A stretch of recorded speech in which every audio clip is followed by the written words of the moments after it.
এই সত্যি বলছো দাদু, আমার একটা ছোট ভাই হবে? আরে ভাই না গো দাদু ভাই, ওটা হবে তোমার ছোট কাকা, বুঝলে তো? আর কিছুদিন দাঁড়াও, তারপরে দেখবে তুমি তোমার ছোট কাকার হাত ধরে রোজ স্কুলে যাবা। কি বলছো দাদু, তুমি সত্যি বলছো তো? আরে হ্যাঁ গো দাদু ভাই, আমি একদম সত্যি কথাই বলছি। আমি কি আর এক ভুল বারবার করি? আমি তাহলে ওরা ঠিক করেই নিয়েছি, আমার ছোট ছেলেকে অনেক দূর পড়াশোনা করিয়ে অনেক বড় করব।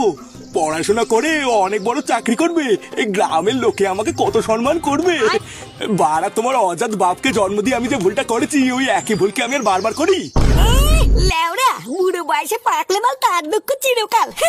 এইদিকে সব বাল ধরে ঘরের মাঠ হয়ে গেছে, আর এই বুড়ো পটার রসই কমে না। চোদ্দা হরি আমি বলে দিচ্ছি, ওইসব বাচ্চা যদি কোনোদিনই বাড়িতে এসে ওঠে না, ভোদা রাত্রে বেলা লেওটা পেয়ে মেরে দেবো। বাড়ার বাল পুরো গ্রামে আমার মান সম্মানের গোষ্ঠীর গান মেরে দিয়ে বুড়ো পাঠা এখানে বসে বসে স্বপ্ন দেখছে।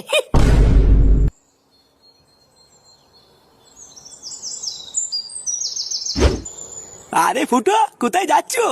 এই লেওরা কোথায় আর যাবো, ক্লাবের দিকে যাচ্ছি। কেন, কিছু বলবো নাকি? আরে কিছু বলবো আবার কি কথা? এত বড় একটা খুশির খবর, আমাদের মিষ্টি কই? মিষ্টি? কেন লেওরা, অসময় তোমাকে মিষ্টি কেন খাওয়াতে যাবো? আরে সে কি গো, নান্টুদার ছেলে হচ্ছে, তোমার ভাই হচ্ছে, আর আমাদের মিষ্টি খাওয়াবে না? ভাবতেও অবাক লাগে, এই বয়সেও নান্টুদার সাথে দম আছে। তা বলো, আমাদের মিষ্টি কবে খাওয়াচ্ছ?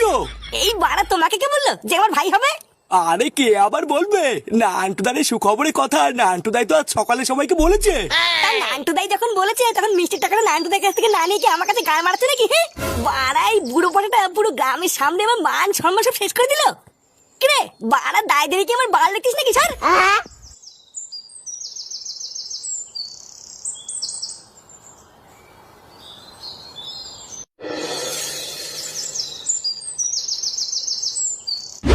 তুই যাই বলিস আর তাই বলিস, তোর বাপ কিন্তু এই কাজটা একদম ঠিক করেনি রে ফুটো।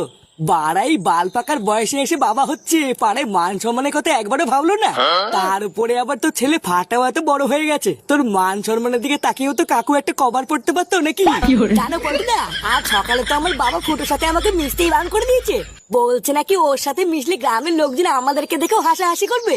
এই না রে ফুটো, ল্যাংচে কিন্তু এই কথাটা খারাপ বলেনি, যে শুনবে ফুটো সেই দাঁতকে নিয়ে হাসবে। সে তুই আমাদেরকে যাই ভাবিস না কেন ফুটো, কাকুর বুড়ো বয়সের এই পরিকল্পনাকে আমরা বালছে ক্লাবের সদস্যরা তীব্র নিন্দা জানাই। এই বাড়া, তোরা এমন ভাবে বলছিস মনে হচ্ছে সব লজ্জা লেওটা তোদেরই লাগছে, আমার ভূতার বাল কোনো লজ্জাই নেই। ভূতদা সারা গ্রামে ছড়িয়ে গেছে আমার নাকি ভাই হচ্ছে, লেওরা যে দেখতে সেই মিষ্টি খেতে চাইছে। চোদ্দা গুলো এইসব শুনে কি আমার লজ্জা লাগে না নাকি? হ্যাঁ, এই সবই হলো তোর বাবার একটা চাল, বুঝলি ফুটো? আমি তো শিওর তোকে সম্পত্তির ভাগ দেবে না বলে কাকু রাতের অন্ধকারে এই চক্রান্তটা করেছে। আমাকে সম্পত্তি দেবে না? ভূতদা অতই সহজ